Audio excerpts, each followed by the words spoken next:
हमारे हृदय को ही क्यों, पूरे गोकुल प्रदेश को शांति प्रदान करेगा जे। जन जन का हृदय भय मुक्त होगा, अत्याचारियों को सबक सिखा के पूरे गोकुल राज्य में प्रेम और शांति का राज स्थापित करेगा हमारा लल्ला। हाँ? अरे शीघ्र बचाओ कोई, शीघ्र भागो यहाँ से। तो फिर शीघ्र ही मुझे नहला दो मैया, ताकि मैं अपना कार्य प्रारंभ कर पाऊँ। तू मुझे टुकुर टुकुर देखता है, मैं अपने सारे कार्य भूल जाती हूँ। ऐसे तो तुम्हारी दृष्टि लग जाएगी लल्ला को। भला लल्ला को उसकी मैया की दृष्टि लगती है कभी? नीलमणि जे जल रहे हैं तेरी मेरी जोड़ी देख के। अच्छा? हाँ नहीं तो क्या हुआ मेरे लल्ला को?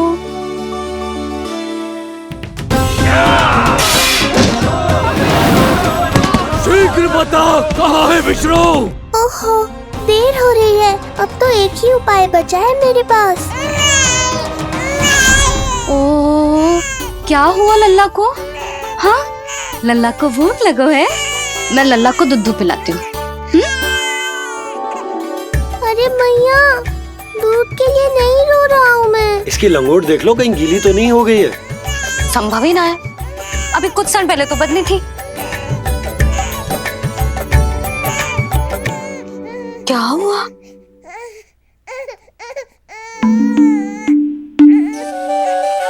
कभी कभी पति की बात भी मान लिया करो। अब एक बार सही होने से ना फूलो मत।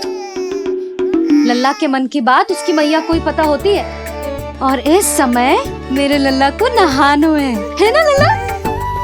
हाँ मैया, बस अब शीघ्र ही मुझे नहला दो, बाकी सब मैं संभाल लूंगा।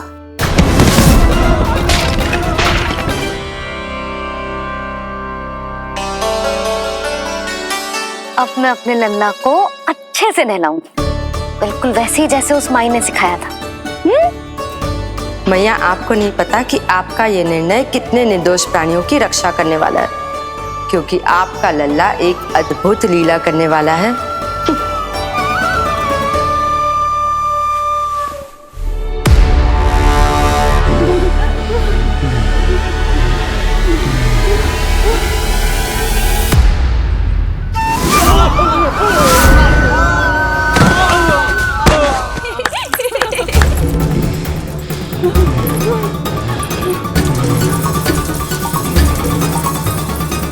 सबसे पहले करूंगी तेल मालिश और फिर थोड़ी सी कसरत।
अब लगेगो लल्ला को चिपचिपा उपटन।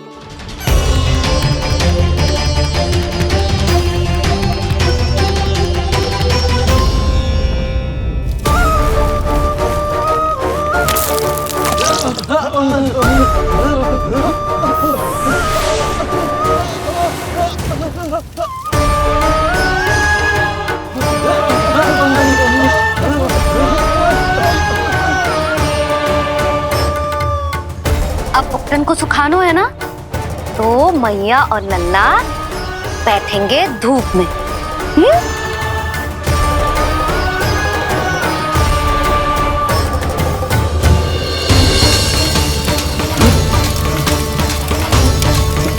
भाग। ये हुई ना बात। थोड़ी गर्मी का अनुभव करना भी आवश्यक होता है मैया।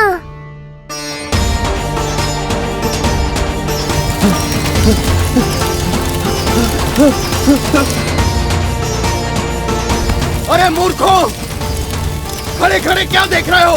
पानी लो, बचाओ मुझे।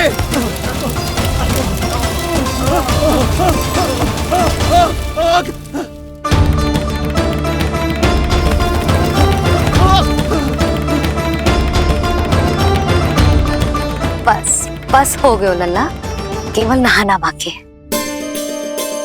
परम पराक्रमी महाराज कंस का सेनापति हूं मैं। अभी विष्णु भी मुझे रोक नहीं सकता।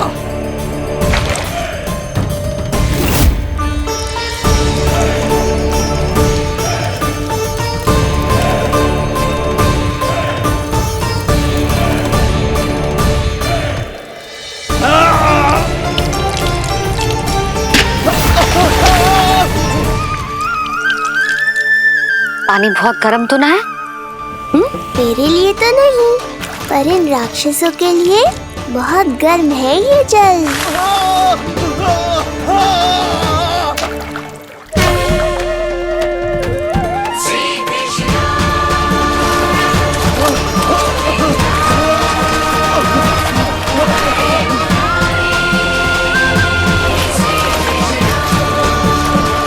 ये कैसी माया है?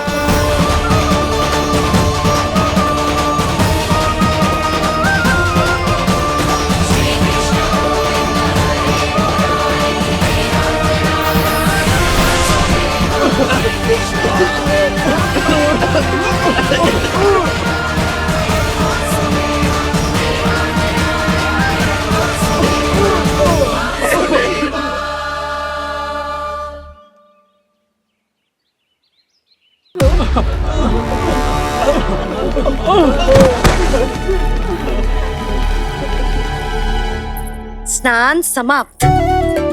हो गई तेरी छुट्टी है नीलमणि? राक्षसों की भी छुट्टी हो गई मैया, और गांव वालों को उनसे मुक्ति भी मिल गई।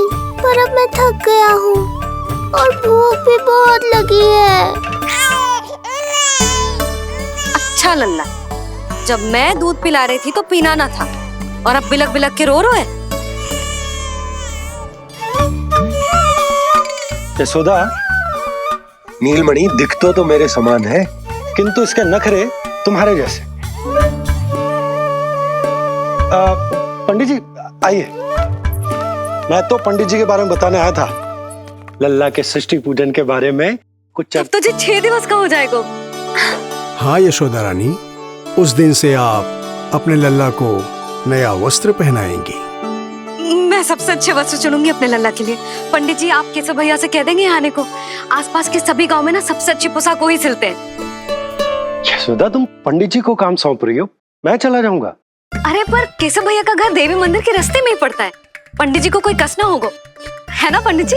हाँ यशोदा रानी, कष्ट का प्रश्न कहाँ उठतो है, मैं संदेश दे दूंगा। आज्ञा दीजिए। अब मैं अपने लल्ला के लिए ऐसे वस्त्र सिलवाऊंगी जो आज तक पूरे गोकुल में किसी और बालक ने ना पहने हो।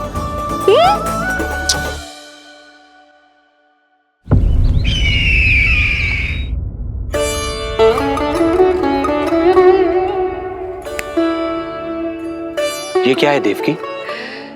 ये देखिए स्वामी, ये वस्त्र मैंने अपने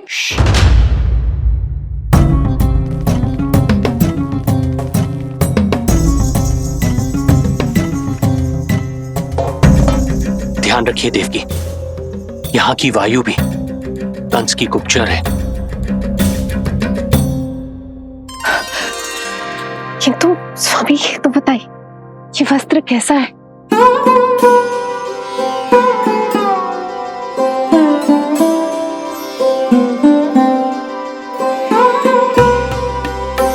ये वस्त्र नहीं,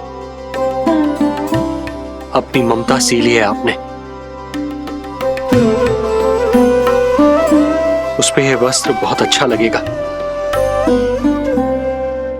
आप समझ क्यों ना रहो केशव भैया, बस वही वस्त्र दिखाना जो मेरे लल्ला पे सबसे अच्छे लगे। हाँ हाँ। ये देखिए,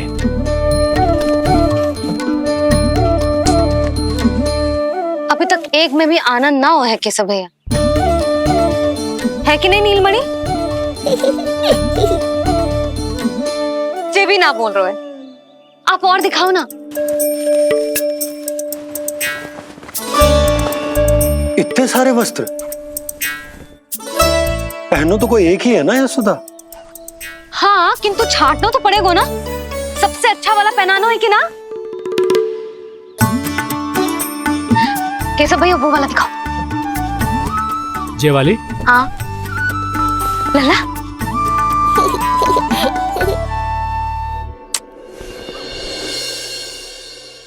हर माँ की इच्छा होती है कि वो अपने पुत्र को षष्ठी उत्सव के दिन सबसे अच्छे वस्त्र पहनाए। किंतु क्या ये वस्त्र उसके नाप का है? हमें तो ये भी नहीं पता कि वो कितना बड़ा हो गया है, कैसा दिखता है।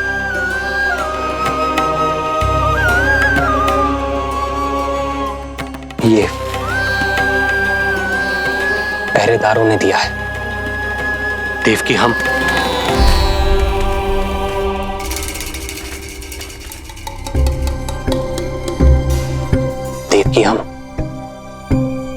बंदी गृह में नहीं है, किंतु सच तो यही है, हम कंस के बंदी हैं। काश कोई उपाय होता, किसी प्रकार हमारा पुत्र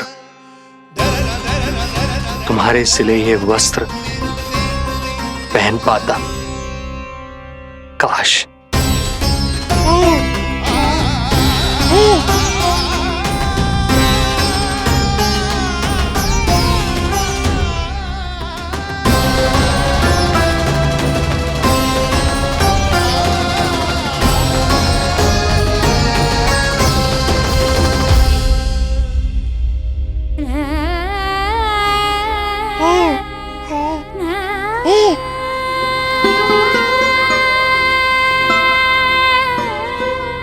ओम श्री विष्णवे नमः।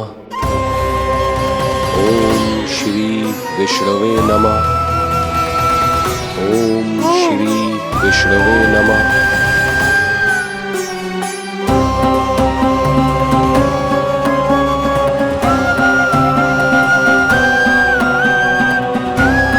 हमें तो ये भी नहीं पता कि वो कितना बड़ा हो गया है, कैसा दिखता है।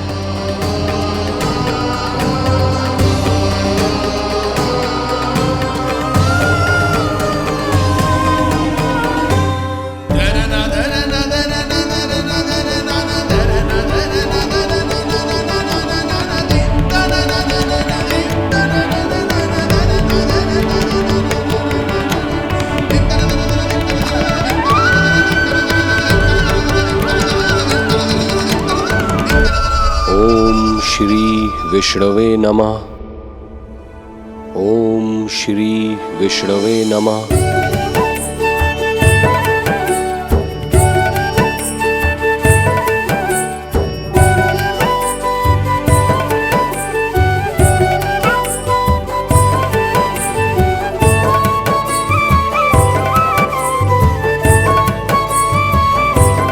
ओम श्री विष्णवे नमः। ओम श्री विष्णवे नमः।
लल्ला जी अच्छी लगी?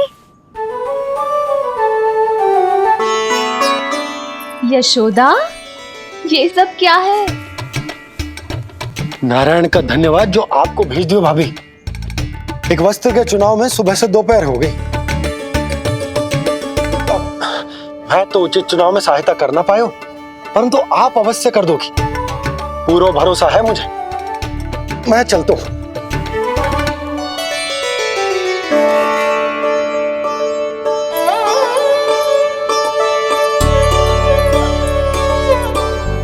मैं क्या करूं जीजी? कोई वस्त्र मिलना भी तो चाहिए ना, जो मेरे नीलमणि के योग्य हो। समस्या तो गंभीर है। किंतु महारानी जी, इससे अच्छे वस्त्र आपको पूरे मथुरा मंडल में और कहीं नहीं मिलेंगे। चिंता की कोई बात नहीं है, हम ऐसे वस्त्र ढूंढेंगे जो हमारे राजकुमार को बहुत अच्छे लगे, है ना नीलमणि?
स्वामी देखिए, ये वस्त्र इसी के नाप का है।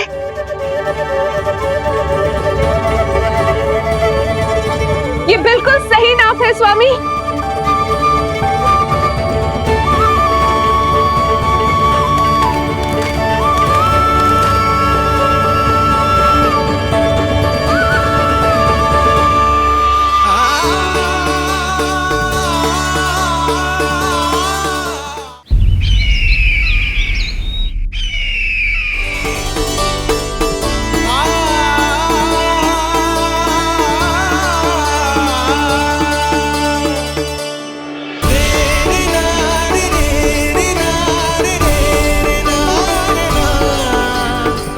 बोलो पुत्र, कैसे लगे ये वस्त्र?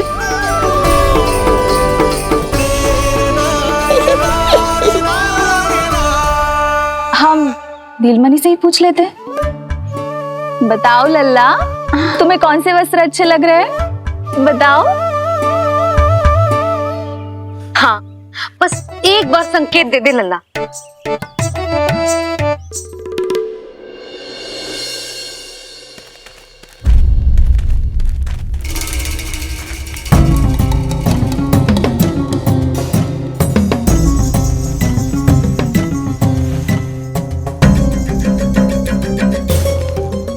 हमारी एक टुकड़ी घायल अवस्था में वापस आ चुकी है। अवश्य ही कुछ बुरा हुआ है उनके साथ। तुम दोनों सतर्क रहना, हमारे कंस महाराज कभी भी आ सकते हैं।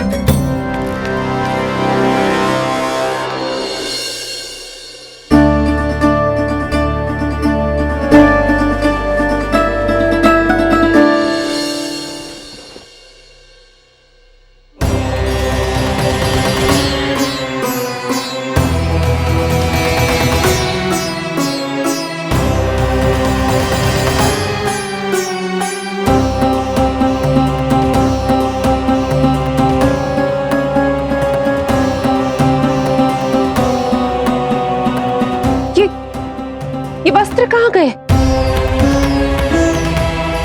अवश्य ही हमने स्वप्न देखा होगा देवकी। यदि स्वप्न था तो मेरे बनाए वस्त्र कहाँ गए स्वामी?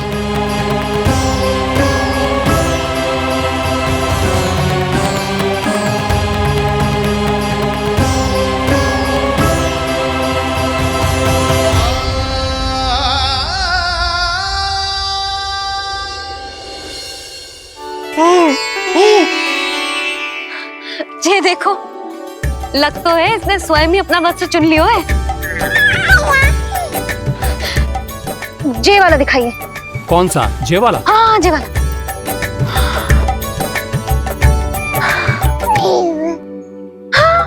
अब उठाया है आपने सही वस्त्र। क्या केशव भैया, तब से जो सिली हुई पोशाक रखो है आपने, और हमें तब से आप पूरा वस्त्र दिखा रहे थे।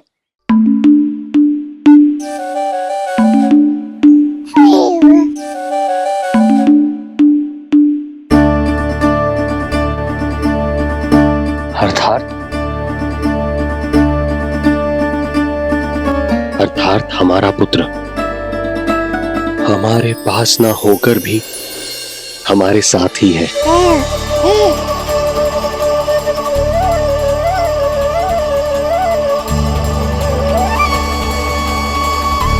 सही कहा स्वामी, हमारे पुत्र को मेरे बनाए गए वस्त्र पसंद आए।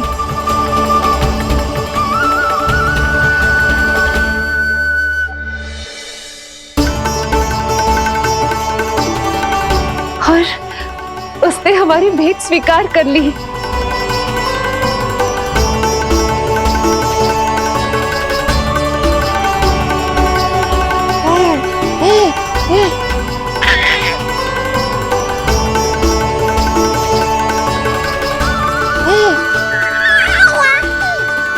आपकी लीला अद्भुत है प्रभु।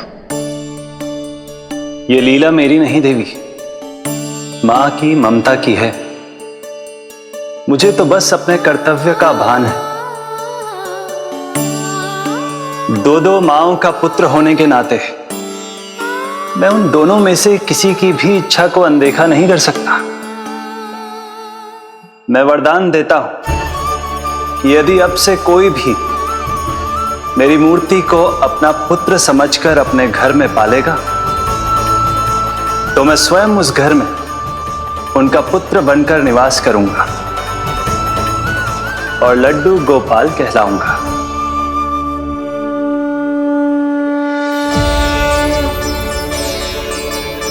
प्रभु, आप जहां होंगे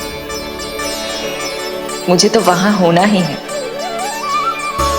आज से मैं भी उस घर में सुख और समृद्धि के रूप में वास करूंगी और उस घर के प्राणियों की प्रत्येक इच्छा पूर्ण करूंगी।